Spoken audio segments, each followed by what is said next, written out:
essa questão de ignorar os seus conhecimentos, o seu know-how, etc., é tão forte dentro do mundo da terapia ABA que existem terapeutas ABA que defendem assim ao extremo coisas radicais, como por exemplo ensinar um comportamento ou extinguir um comportamento, obrigando a criança, que seja por ignorar os apelos dessa criança, que seja por forçar uma situação, um contexto, acreditando que esse é o caminho.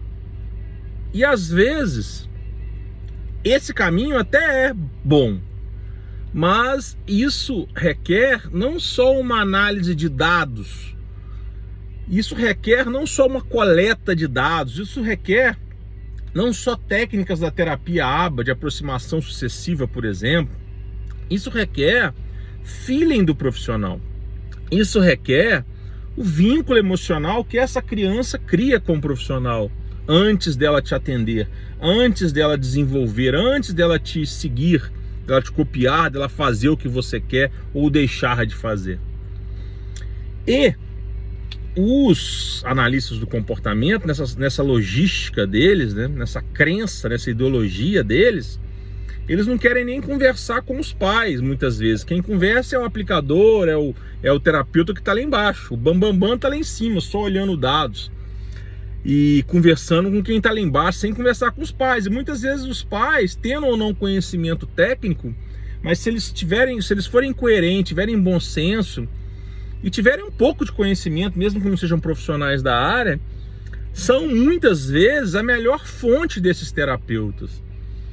E independente de serem treinados ou não, tem que ser treinados, mas independente disso, porque eles têm esse vínculo, eles têm esse conhecimento de longa data com essa criança, com esse paciente, cliente.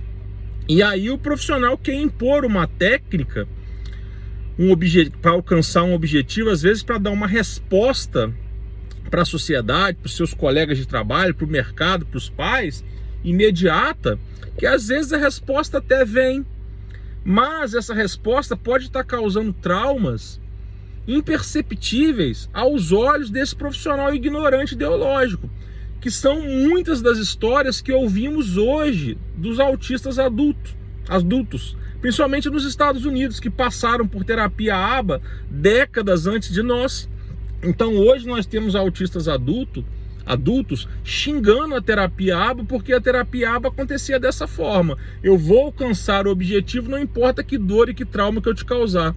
E isso tem no Brasil, com profissionais, como as pessoas gostam de dizer, renomados, né? Renomado porque tá famoso na rede social, renomado porque tem um currículo grande, mas e daí?